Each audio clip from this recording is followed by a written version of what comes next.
Hello, everybody, and welcome back. Today, we're going to be talking about this week's episode of the Braxtons.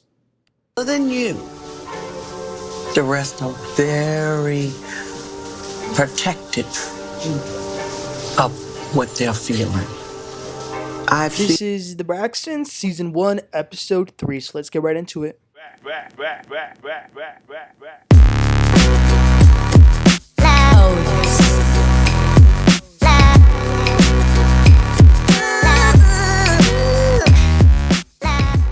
So the first scene of the episode is Miss Evelyn, Towanda, and Trina going to lunch.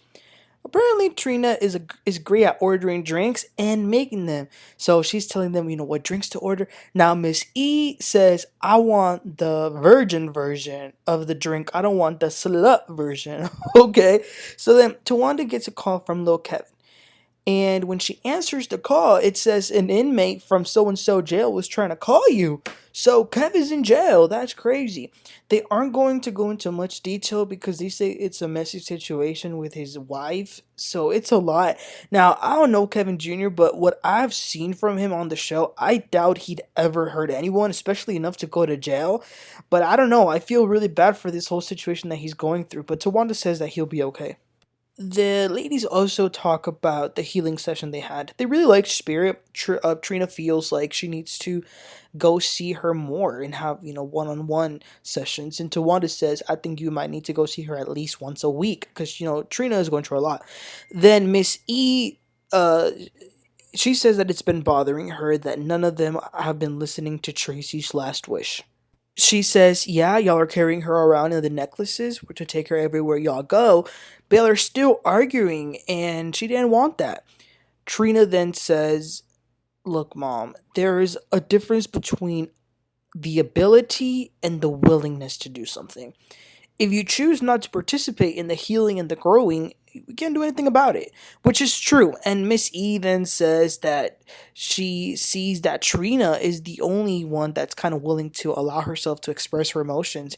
The rest want to be guarded, and they have these walls up, as in Towanda, Toni, and especially Tamar. And I told y'all this last week. Some of the ladies, it looked like they didn't even want to be at the session.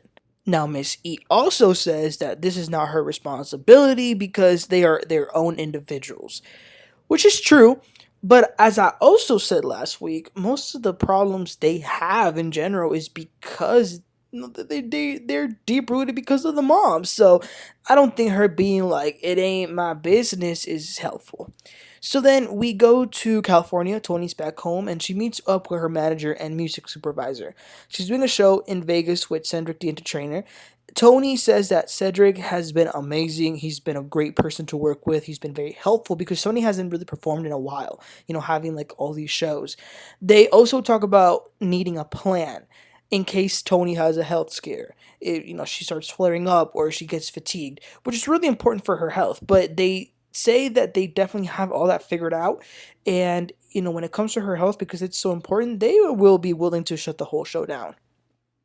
Back in Atlanta, Tamar and Miss E go for a walk. Miss E is discussing her dating life a little bit. She says that she even said, I've been to this park before with a man. Okay.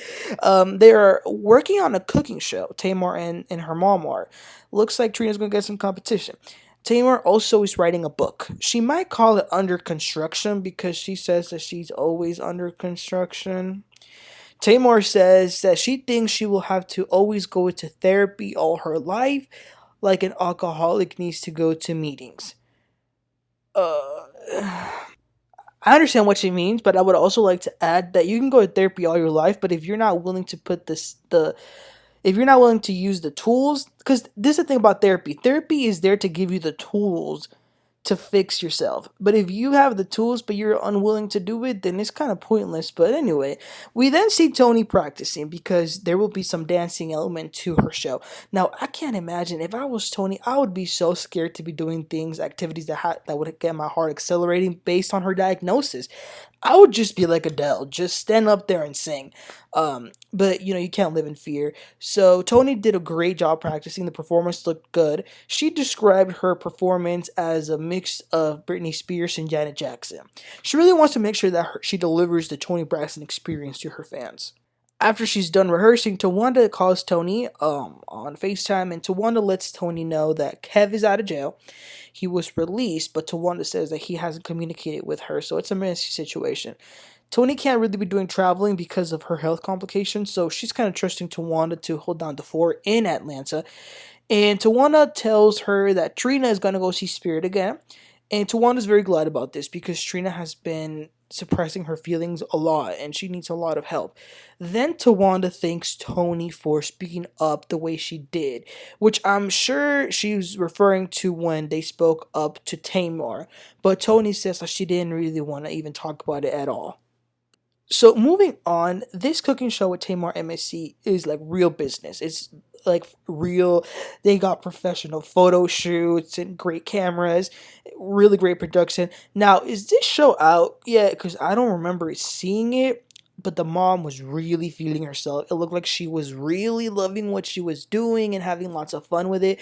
And I get it as someone who loves to cook. I grew up watching the Food Network. I started cooking at the age of 8. I even almost went to culinary school. So I get how much cooking is important and how much joy it brings out of people. So we see them film a few episodes. And it was really nice because they invited Trina to one of them. And they were having lots of fun. Tamar, Miss E. And you know what? That food looked delicious, you guys. It really did. Overall, it was a very nice scene. Okay, so it's a new day, and Trina has gone to go see Spirit. Spirit looks like such a nice lady, and she's really good at her job. So they continue to talk about Trina and how she's doing. First, they touch on the nightmares. Spirit wants to talk about that.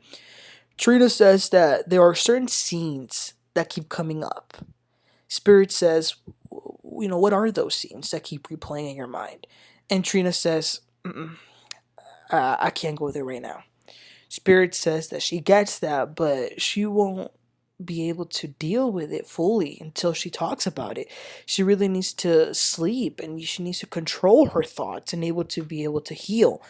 Trina says that she tries to distract herself from those thoughts by like watching TV or cooking or whatever. But as the session continues, Trina is able to pinpoint that her negative and depressive kind of thoughts started when Gabe passed away.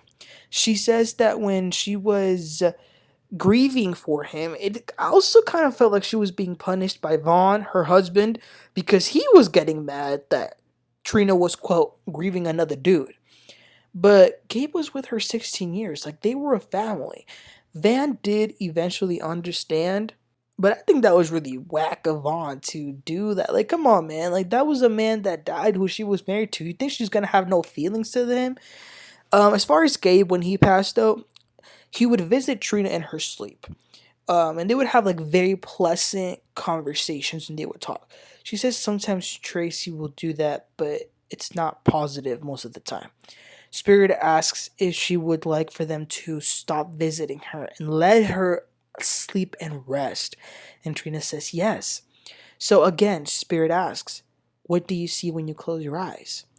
Trina says, I see her being ill. I see her color leaving her body.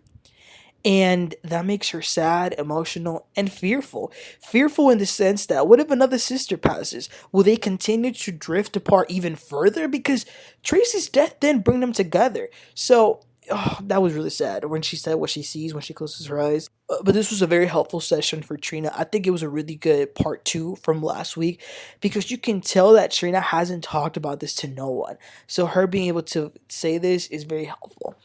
So then we see Trina in her house days later with her husband, who I'm looking a little differently now, not gonna lie.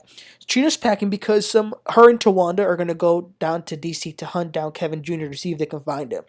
Vaughn then says, well, what happened at the grief counseling session?